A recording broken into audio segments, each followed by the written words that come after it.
I got a MySpace message. It was from a stranger, which I normally just always ignored them. I'd never responded to a stranger before. But this person sent me a paragraph. They sounded like they wrote in a way that was familiar to me. Like they sounded like a friend, like someone I knew. This person and I ended up talking on the phone, and we met one time. We met a second time at my RV, and he raped me that night. I just felt worthless, just completely devalued and filthy. Like there wasn't enough soap in the world to like make me feel clean. A few weeks later, I went to Walgreens and I took a pregnancy test in the bathroom at Walgreens, and it was positive. And I just sat there because what do you do? How can you possibly mentally, emotionally wrap your mind around something that you have no idea how it's going to change your life and your world?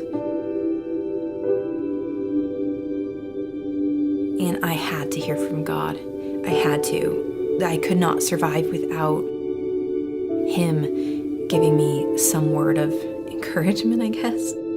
I just needed Him to speak to me, and He did.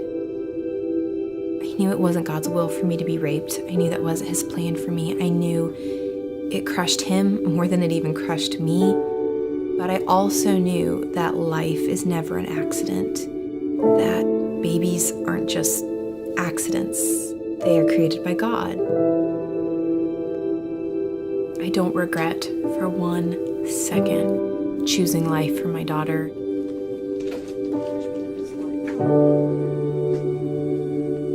She has made my life so beautiful.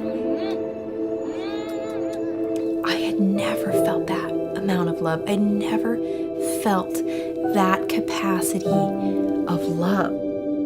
It is a crazy love. She just is a symbol of hope and inspiration and what God can do if you let Him. I mean, she adds so much life to our family, to any situation she's in.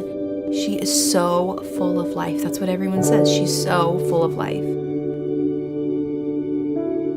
The scripture, the story where Jesus is hanging on the cross and He says, "Father, forgive them, for they don't know what they're doing."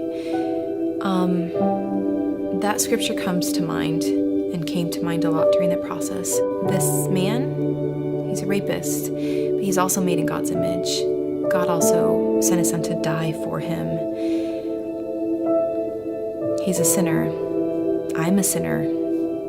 How can you not forgive? Not to say that it's easy, but how could you not? I mean, how am I in a place to not forgive? I've sinned. In my own personal story, God was always there. Always. He's bigger and smarter than the enemy and more loving than we can even comprehend. His goodness, His fingerprints have been all over my life and my story and my journey.